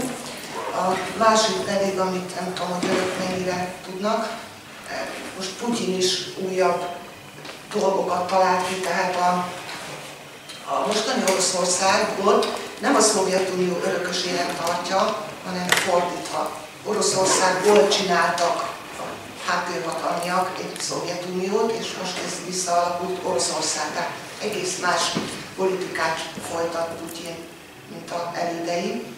És mi magyarok, mi nagyon jól tudjuk, hogy ez az ország a Magyar Királyság, ez megszállás alá került, és jogilag a mai napig érvényben van, tehát itt a királyságban jogilag, de facto viszont egy köztársaság, ami összeköthető azzal, amit most Putyin szeretne elérni, hogy ezen a Szovjetunió dolgon tehát átlépni, és a történelmi Oroszországot helyreállítani. És akkor egész más szövetséget fognak alakulni. Úgyhogy tehát ez lenne a kérdés, hogy hogyan sikerül önöknek ez a két szélső oldal közt az összefogás, és hogy akkor ebben mi hogy tudunk bekapcsolódni. Média kellene, tehát nálunk is nagyon ugyanaz a helyzet, mint Ausztriában, full elnyomják a médiát, tehát hangunk nincs, se a szélsőjobbnak, se az teljesen mindegy, hogy kinek, ha egy békét és semlegességet említünk, akkor kész. Elásva, eltüntetve, letagadva, elmozulva. Hogy milyen lehetőséget lát ennek a megoldására.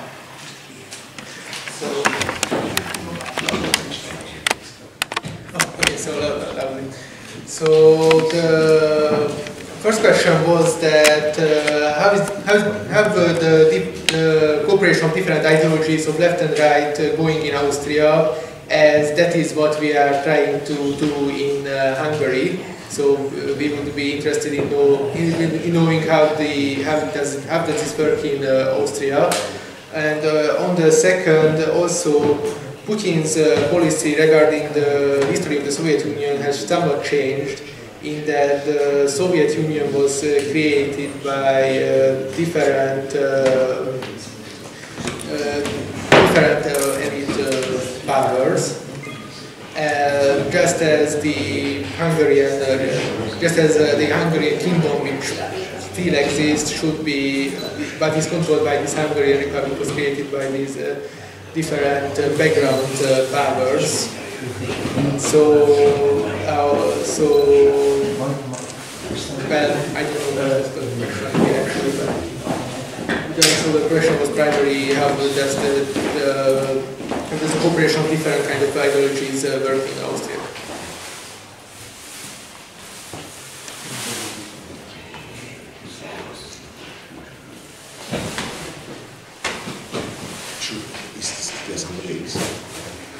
Tessék, van még hozzászólás? If not, please. It's a good question. No?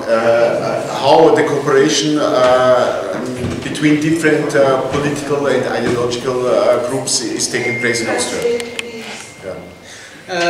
Szóval ez egy valóban jó kérdés, hogy hogyan működik a különböző politikai mozgalmaknak a működése, együttműködése Ausztriában. Because I said before that we are trying to unify forces, but I need to admit that this is not so easy. Ahogy említettem már előbb is, a célunk az, hogy különböző erőket egyesítsünk, de ez valóban nem könnyű. And we had situations where demonstrations or activities, public activities, were used by rightist forces to put a different agenda on it. És voltak olyan helyzeteink is, amikor különböző demonstrációkon jobboldali elők megpróbáltak egy különböző témát felvetni. So one very important thing is to have a limited and exact platform for peace and neutrality and leave the other things outside. This is very important because if somebody takes up a transparent foreigners go away, this will split everything in 1 second. We need to have trust to our partners that they don't do things like this. Tehát a célunk az, hogy egy limitált és kifejezetten békére orientált mozgalmat hozzunk létre, mert például, hogyha valaki elkezdene egy transzparens felállítani és azt mondani, hogy migránsok kifelé, akkor az egész szétszakadna, ezért meg kell lennie annak a bizalomnak a partnereinkkel, hogy ilyesmit ne tegyenek. And there's a second thing, this is more a kind of observation, but the rightist forces, they command a section of media. És megfigyelésem alapján a jobboldali erők valamilyen szinten kontrollálják a médiának egy részét.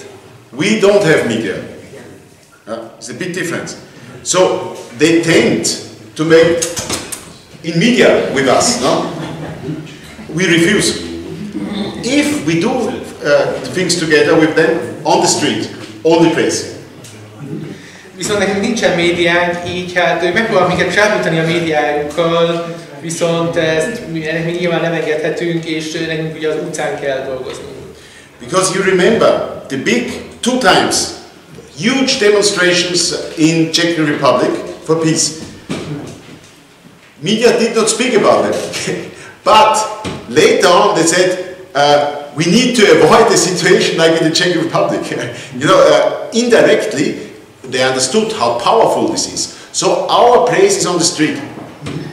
Ahogy tudja, volt 2 tüntetés Csehországban is, amiről a média nem beszélt, viszont később mégis úgy beszélt róla, mint amit el kell kerülni. Így hát fontosak az ezért tüntetések. Yes, and there's a third thing. Okay, maybe in other places it's not so important, but we have also we are for neutrality, also for anti-fascist reason. Harmadrészt nekünk a semlegesség fontos antifasiszta okokból is. It was Nazi Germany who made this war against Russia, and now NATO wants to try again.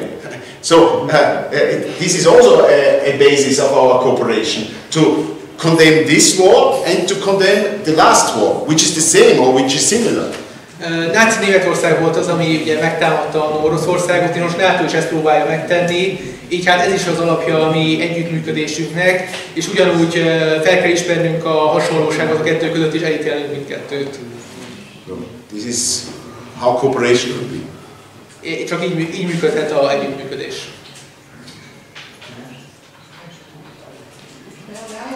Tessék, röviden. Összefüggések, ami mögötte van, tehát mi ezt látjuk, és mi ezt szoktuk is kommunikálni, hogy csak a béke béke mellett valóban szélesebb kört össze lehet fogni, de ez a helyzet kialakult, és amiért ez a háború van, tehát emögött van az a háttérhatalomnak nevezett valami, tehát összefügg a migrációval, a neoliberalizmussal, ugye ez az LMBTQ dolog, meg a háború, meg ez az egész új világrend, amit létre akarnak hozni, úgyhogy egyrészt igen, hogy maradjunk egy vonalon, hogy a béke és a semlegesség és legyen nyugalom, emellett összefogni, de másrészt látni kell, hogy mi van mögötte, tehát összefüggéseiben is látni kell a dolgot, és ezért lehet az, hogy a jobboldaliak, mint ahogy mi is, nem vagyunk se nácik, sem ilyenek, csak nemzetiek, tehát mi ezt is oda szoktuk tenni, tehát mi együtt látjuk a dolgokat, és így is kommunikáljuk, és ezért lehet, hogy egy-egy tüntetésen egy kicsit többről szoktunk beszélni. We also support the idea that we should only work on peace and neutrality. However, we believe that we should also see that these conflicts are controlled by these background elite powers, and we right-wingers who are not Nazis are mainly in this movement for this, and that's why we are also talking about these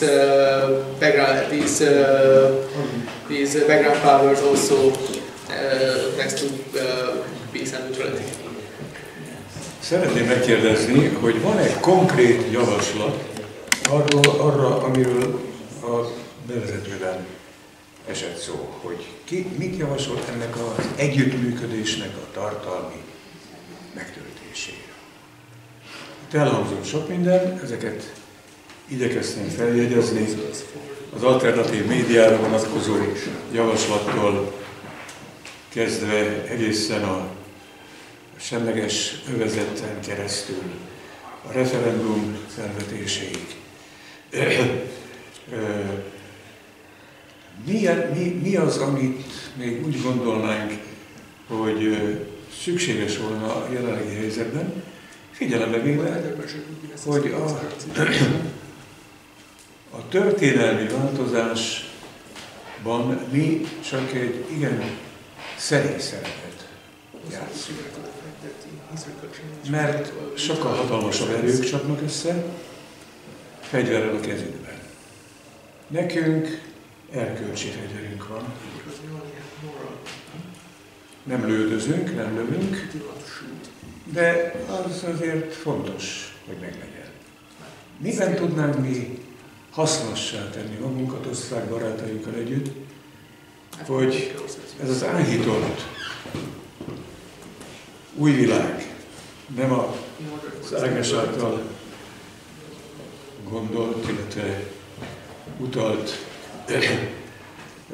egypólusú világra gondolok természetesen, hanem egy új, egészségesebb és igazságosabb világ eljöjjön, és ebben mi azok közé tartozzunk, akik ebben nem ingadoznak, hanem egyértelműen ezt akarják.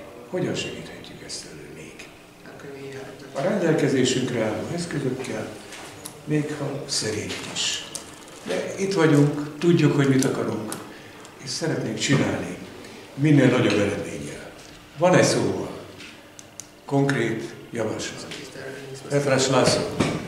Petrás László vagyok, magyar békétől. Fölvetődött a kérdés, és arra gondoltam, talán érdemes megfontolni, hogy közös weboldal, hiszen média hiányban szenvedünk, ahogy Dág is elmondta, elnök úr is elmondta, egy közös oldal létrehozása, ami többnyelvű, amivel hamarabb eljutunk talán a csehekhez, a szlovákokhoz, más nemzetekhez. Ez talán egy kicsit segíthetne, ez csak egy ötlet. Köszönöm szépen.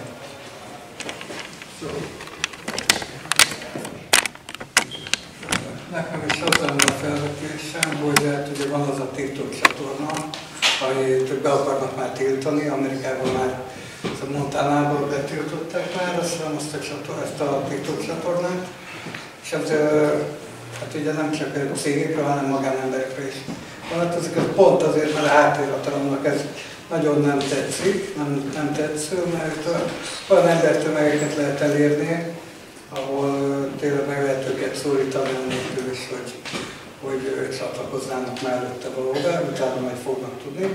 És hát az lenne kérdésem az elnök úrhoz is, Kolodányi Horváth Attilához is, meg a többi jelenlevőhöz is, hogy mindannyian kezdjék el a nem tetszésüket feltenni a TikTok csatornára, mert szerintem az ott lehet elérni. Megvan a technikai ismereteink rendkívül korlátozottak, úgyhogy kérem segítséget.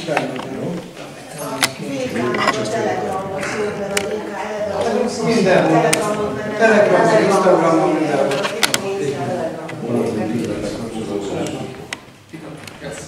Pillanat, csak nézem, hogy van, aki még nem szólt, konkrét javaslatokat várunk.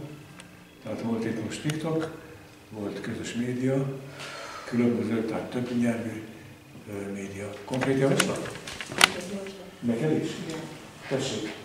Igen, itt valamennyien a médiáról beszélünk, hiszen hogy kommunikál az ember valamilyen fórummal, valamilyen közös média fórummal, és megfontolva azt, hogy különböző ideológiákat kimutatva, de a térségnek a semlegességére koncentrálva, ez nagyon fontos, és nagyon jó lenne, ha időnként, tehát mondjuk történik valami az orosz fronton, vagy történik valami a NATO főhadiszálláson, vagy Stoltenberg újra megszólal, ami általában katasztrófát szokott jelenteni, és akkor nagyon jó lenne mondjuk egy nagyon rövid közös nyilatkozatot tenni ezeknek a szervezeteknek, akik a semlegességet szeretnék. És az megjelenne ezeken a felületeken, ami lehet weboldal, ugye a békekörnek is van, gondolom az osztrák barátainknak is van, és a social media, a közösségi fórumokon, és az azért nagyon jó, mert hirtelen ugye látszik, hogy itt nem csak egy ország, nem csak egy csoport, még ha kevesen vagyunk, akkor is ez erőt sugároz, hogy két szomszédos ország, vagy akár háromra sikerül becsatornázni, valamilyen konkrét eseménnyel kapcsolatban azonos állásfoglalást tesz fel. És ezt Angliában látom nagyon jól, hogy többnyire ott vagyok, és ott is írok, hogy ennek van hatása, mert történik valami, és az ember erre reagál, hoppá, erre felfigyelnek. Hát ez is csak egy csepp a tengerben, de időnként működik.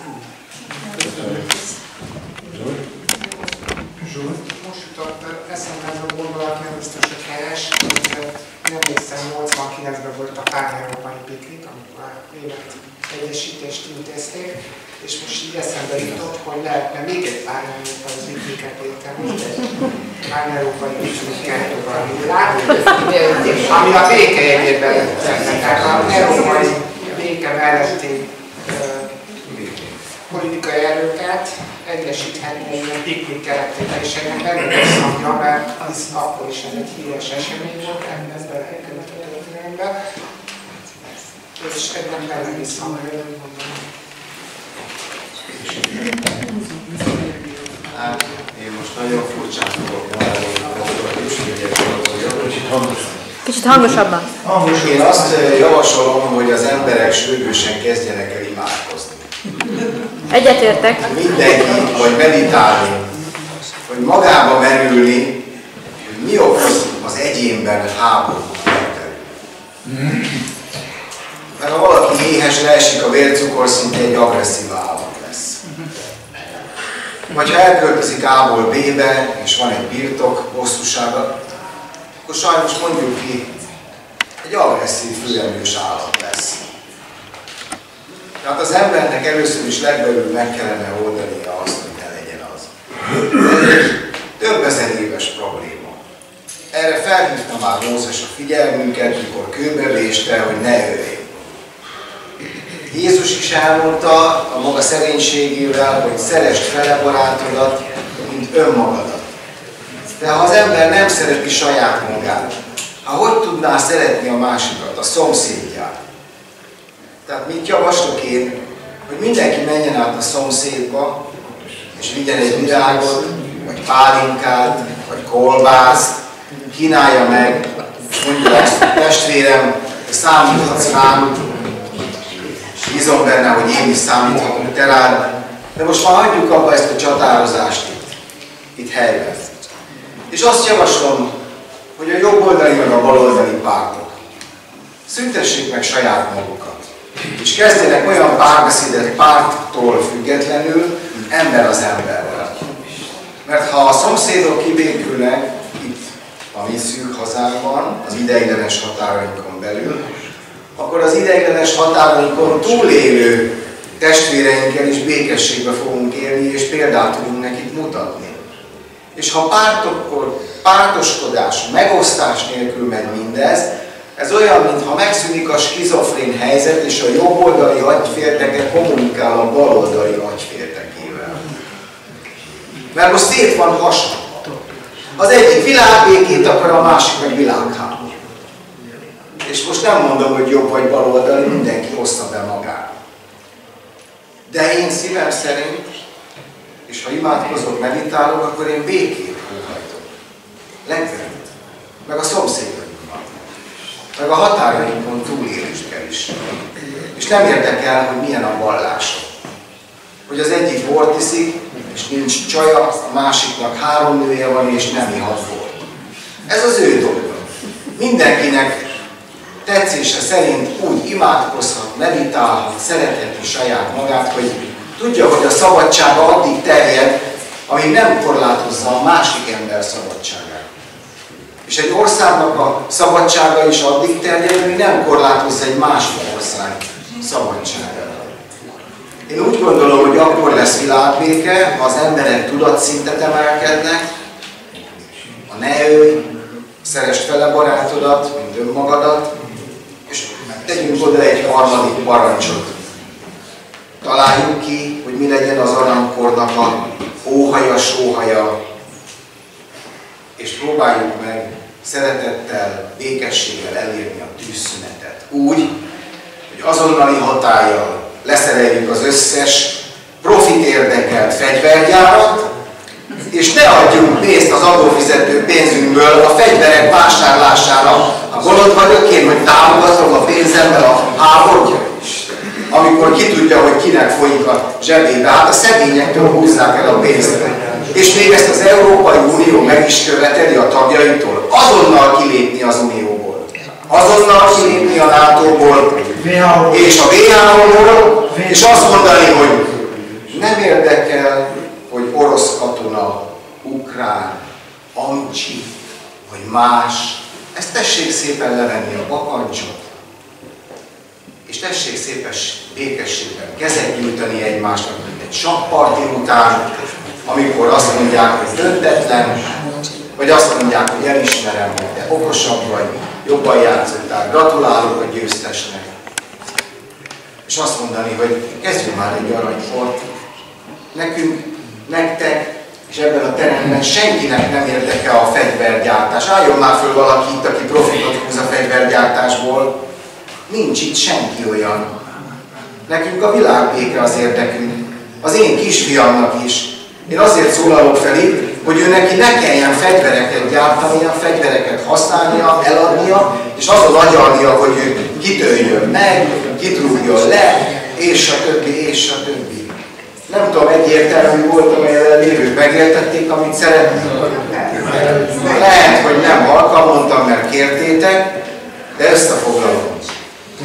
Ne ölj, szeresd fele barátodat, mint önmagadat, és mutass példát a szomszédodnak, hogy te békében fogsz élni önmagaddal, a szomszédoddal, és más nemzetekkel, más vallások tagjaival. Köszönöm szépen, hogy meghallgattak. Árosi Tibor vagyok, tisztelettel kérdezném csak az előadórat, hogy a szlovákokkal, akik szervezték azt a rolling, tehát azt a hengeres tüntetés sorozatot, illetve a csehekkel, akik a nagy tüntetést szervezték, van-e kapcsolat, meg tudná adni esetleg az elérhetőségüket?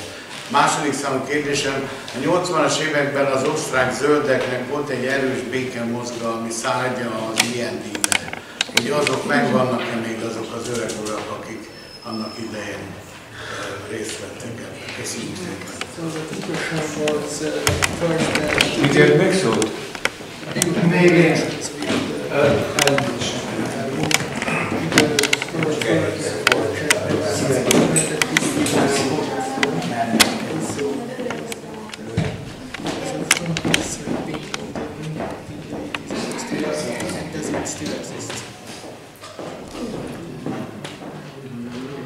Okay, yes, I will share whatever I have with Andre, and he will pass it on to you. I said before, the Smear party is an important and serious force, but it's playing on another level. It's a kind of party waiting to come into government.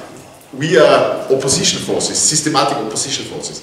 Still, I believe we need to take contact with them and see what we can do. But we need also to find people working on the basis. No? Both we need. And in the Czech, Andre knows some of them already, we'll also pass on the contacts. And if we make a visit, I will invite you to go together. About the Greens, this is a really important thing. It's the transformation of the Greens as an organization is nearly total, and it's not new. the war against Yugoslavia 20 years back was the blueprint what happened today. They did the same thing. No? They said they make an anti-fascist war, which was in fact a fully imperialist war against Yugoslavia. No? To avoid Auschwitz in Kosovo, we bomb Yugoslavia. No? Like this, and there was few opposition, but still there are some green people who are also with us. Does exist, but it's not very significant. Second thing I want to say is on the media space. I would and we would support any attempt, but I'm a little skeptical because we are political activists, but for media we need capital. No, it's also a question of this, and you cannot you need to raise it. So it's we should do what is possible, but not dream to something which is too big for us. I don't want to be too pessimistic, but step by step. But what is very important is that we go in public with common declarations. Tehát a kontatokat meg lesznek osztva Endrével, akitől ugye el lehet érni ezeket. A zöld pártnak az átalakulása az gyakorlatilag már majdnem teljes, és igazából ugyanazt játszották el a jugoszláv háborúban, amit most eljátszanak az ukrán háborúban. Jugoszláv háborúban azt mondták, hogy az egy antifasiszta háború, miközben az egy imperialista háború volt. Azt mondták, hogy azért bombázunk Szerbiát, hogy Koszovóban megakadályoznunk egy újabb Auschwitzot. A média kérdésre áttérve természetesen támogatunk minden ilyen megmozdulást, viszont azt is figyelembe kell venni, hogy ehhez tőke kell, és ezért egyszerűen nem vagyunk képesek olyasmit csinálni, amire nincs meg a megfelelő tőkénk, tehát pontosan annyit kéne tennünk, amire képesek vagyunk. And my last comment, there was the idea pan-European picnic. Okay. We need a European initiative. This is for sure, and we have a proposal for this, because there's a certain difference. Neutrality is something which is very popular in small nations. If huge nations, big nations, with some ambitions, they tend to, for them neutrality is not a concept. A pán-európai piknikre áttérve, most szükség van egy európai indítványra, viszont azt is figyelembe kell vennünk, hogy ez a semlegesség alapvetően népszerű a kis európai országokban, viszont nyilván a nagyobb európai országban, ahol nekik vannak ambícióik, itt egy nehezebb kérdés. For them it's more important, for example, Italy or France or Spain. They want to exit NATO. This is the main thing. No weapons to Ukraine, because they sent weapons to Ukraine. No weapons, no support. Out of NATO. This is much more important than neutrality. No? So we are part of a European initiative which will have a conference in Rome in autumn for peace, for withdrawal of NATO from the east, for cooperation east and west. And to this we will also invite you to take part. Olyan országoknak, mint Olaszország, Franciaország és Spanyolország sokkal fontosabb kérdés a NATO fegyverek leállítása és a NATO-tól való függetlenség, mint maga a semlegesség kérdése. De mivel mi ugye tagjai vagyunk már egy európai kezdeményezésnek, és Rómában ennek lesz egy ülése ősszel, ahol természetesen titeket is meghívunk. Üdvözlök mindenkit, Szeti Balázs, a Fórum megkezdésakor jöttem. Most nem tudott eljönni. Mi több mint másféle kitaláltunk egy ilyen kis Facebook médiát, mutatjuk az orosz híreket, mi van Ukrajnában, az igazságot, 3-4 ezer néző van. Minden este 5 órát vetítünk, fordítja a True News, Magyarország egyedül mondom, Amerikában jön ez a csatorna. Belpolitikát, külpolitikát, háborúval kapcsolatban, tehát nem nehéz megvalósítani a kis alternatív médiát. Mi elneveztük Julta TV-nek, volt egy Jultánk, amíg nem bontotta a hatalom, mi a Covid diktatúra ellen, kötelező Covid oltások ellen demonstráltunk, több mint másfél éven, vagy több mint egy éven keresztül, bocsánat, és az igazság csatorna ez a neve.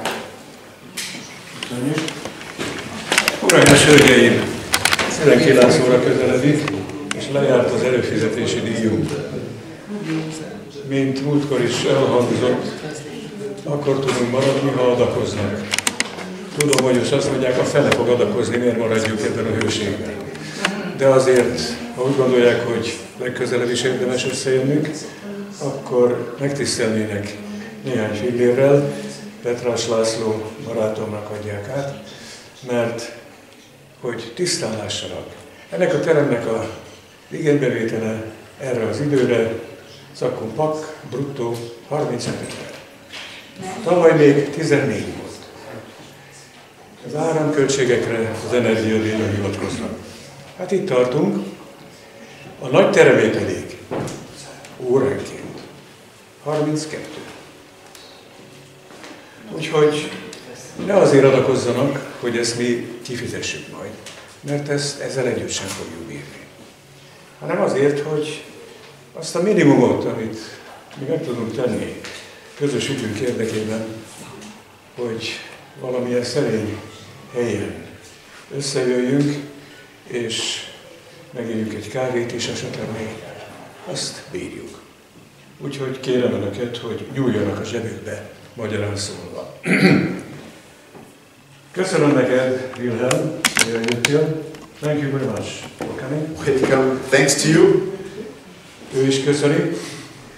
I think that we should continue this conversation and the concretization of our actions and initiatives. Maybe not in a forum like this one, but between us, privately, decide something concrete and important, useful for Austria and Hungary too. Azt mondtam Wilhelm barátunknak, hogy folytatnunk kell az együttműködés tartalommal töltését, ha mi is talán ilyen széles körben, mert most már minden jöttek éjszeszek, hanem egymás között megbeszélni, hogy mi az, ami a leghasznosabb volna. Közös ügyünknek, Ausztriának és Magyarországnak egyaránt. Köszönöm szépen az itt létet, kellemes hétvégét kívánok, viszontlátásra, és kérem azokat, akik felajánlották, hogy segítenek, főleg média tekintetben, nem akarom a nevét említeni, azok jelentkezzenek a megadott szokásos e-mail címen, jelezzék, hogy mi az, amiben konkrétan tudnak segíteni. Kérem, ne várjanak el mindent tőlünk, mert nem bírjuk. Szóval mindennek a határa, a munka sok több érdek. És azokat, akik pedig felvetik, hogy mégiscsak fontos volna az ideológiától és politikai hovatartozástól mentes együttműködés a békéért. Azokat arra kérem, hogy így is viselkedjenek. Mert ez a lényeg. Ez a lényeg. Ezt kell tennünk közösen, és úgy kell megjelennünk kint az utcán majd, hogy ez egybecsengjen. És ne menjenek el szétfolyó irányba, mert akkor azt fogják mondani, hogy ez a békemozgalom. Úgy érzem, hogy van mit csinálnunk, és hogyha ezt tiszta szívvel és őszintén csináljuk, akkor ennek előbb-utóbb lesz haszna. Még akkor is, hogyha ez nem csak rajtunk múlik. Viszontlátásra!